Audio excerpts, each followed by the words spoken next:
ഈ സർദാർ വല്ലഭായ് പട്ടേലിൻ്റെ ഒരു സ്കൂട്ടി കിട്ടിയിട്ടുണ്ട്. അപ്പം നമ്മൾ വിചാരിച്ചു ഇങ്ങനെ കൊടുക്കാമെന്ന്. അപ്പോൾ കരിങ്കൽക്കുഴിയിലെ ശ്രീജ എന്ന് പറഞ്ഞ കോർഡിനേറ്റർ വഴിയാണ് നമ്മൾ അറിഞ്ഞത്.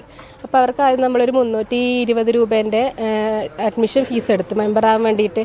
അതിന് ശേഷമാണ് പ്രൊഫഷണൽ കൊറിയേഴ്സ് എന്ന് പറഞ്ഞ അക്കൗണ്ടിലേക്ക് 60,000 രൂപ നമ്മൾ അയച്ചു കൊടുത്തത്. അപ്പോൾ അത് കഴിഞ്ഞ് കണ്ണൂർ ഇതിൻ്റെ വലിയൊരു മീറ്റിംഗ് ഉണ്ടായിന്, MLA എല്ലാം വന്നിട്ട്. അപ്പോൾ അതൊക്കെ നമ്മൾ പോയി. പിന്നെ 100 വർക്കിംഗ് ഡേയ്സിനുള്ളിൽ വണ്ടി കിട്ടുമെന്ന് പറഞ്ഞു. അപ്പം നമ്മൾ ഗ്രൂപ്പിൽ ഇതിൻ്റെ അപ്ഡേഷൻ ചോദിക്കലുണ്ട്. അപ്പോൾ അപ്ഡേഷൻ ചോദിക്കുന്നതിന് നമുക്ക് ഭീഷണിപ്പെടുത്തുന്ന രീതിയിൽ കോളുകൾ വന്നിട്ടുണ്ട്. പിന്നെ സർദാർ വല്ലഭായ് പട്ടേൽ എന്നെല്ലാം കേട്ടപ്പോൾ നമ്മൾ വിചാരിച്ചു ആ പേര് വെച്ചെല്ലാം കൊടുക്കുമ്പോൾ നമ്മളും വിചാരിക്കുമല്ലോ കുഴപ്പമുണ്ടാവില്ല. പിന്നെ കുറേ ആൾക്കാർക്ക് കൊടുത്തിട്ടുണ്ട്. പിന്നെ അത് മാത്രമല്ല, ഞാൻ ഈ സ്കൂട്ടിക്ക് കൊടുക്കാൻ കാരണം ഫസ്റ്റ് തയ്യൽ മെഷീൻ കൊടുത്താൽ 7,000 രൂപേൻ്റെ തയ്യൽ മെഷീൻ ഒരു 3,800 രൂപ അടച്ചാൽ തയ്യൽ മെഷീൻ കിട്ടുമെന്ന് പറഞ്ഞ്. അപ്പോൾ അതെനിക്ക് കിട്ടി.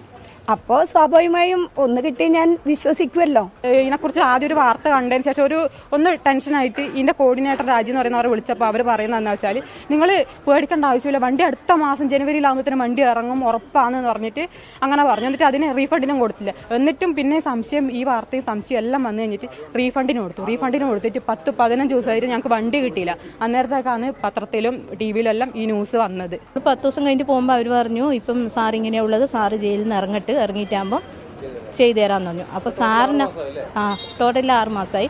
ഒരു പ്രോമിസറി നോട്ടിൽ നമുക്ക് തന്നിനായിരുന്നു. അതിപ്പോൾ 6 മാസത്തെ വാല്യൂ അതിനുള്ളതെന്ന് പറഞ്ഞു. അപ്പോൾ ഈ 6 മാസം കഴിഞ്ഞാൽ പിന്നെ ഇതിനൊരു കാര്യവും ഇല്ല എന്നാണ് അവർ പറയുന്നത്.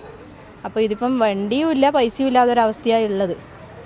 ധാരാളം കമ്പനികളുടെ ലാഭവിഹിതത്തിൽ നിന്ന് 1% ഇതിലേക്ക് ഇടുന്നുണ്ട്. അപ്പോൾ അതാണ് നിങ്ങൾക്ക് തരുന്നതെന്നാണ് പറഞ്ഞത്. അപ്പം നമ്മൾ തീർച്ചയായിട്ടും അതിലങ്ങ് വിശ്വസിച്ച് പോയെന്ന് പറഞ്ഞാൽ ഇപ്പം ഞാൻ പൈസ അടച്ചത് നമ്മൾ സേവ് ചെയ്ത് വെച്ച പൈസയെന്നാണ്. പക്ഷേ ഒരുപടി ആൾക്കാർ ലോൺ എടുത്തിട്ടും സ്വർണം പണയം വെച്ചും ഒരുപാട് ഇപ്പം 4-5-6 മാസമൊക്കെ അവർ പലിശ അടച്ചുകൊണ്ടിരിക്കുക. പോലീസ് ഈ കണക്കുകൾ പരിശോധിക്കുമ്പോൾ എറണാകുളത്ത് നിന്ന് മാത്രം 700 കോടി രൂപയുടെ തട്ടിപ്പ് നടത്തിയിട്ടുണ്ട്. 400 കോടി രൂപ അനന്തകൃഷ്ണന്റെ അക്കൗണ്ടിൽ എത്തിയതായി പോലീസിന് കണ്ടെത്താൻ കഴിഞ്ഞിട്ടുണ്ട്. 2000-ലേറെ പരാതികളാണ് കണ്ണൂർ ജില്ലയിൽ നിന്ന് മാത്രം ഉയർന്നു വരുന്നത്. ഈ തട്ടിപ്പിന് ഇരയായവരുടെ പ്രതികരണങ്ങളാണ് നമ്മളിപ്പോൾ കണ്ടത്. കണ്ണൂർ ടൗൺ പോലീസ് എടുത്ത കേസിൽ കോൺഗ്രസ് നേതാവ് ലാലി വിൻസെന്റും പ്രതിയായിട്ടുണ്ട്.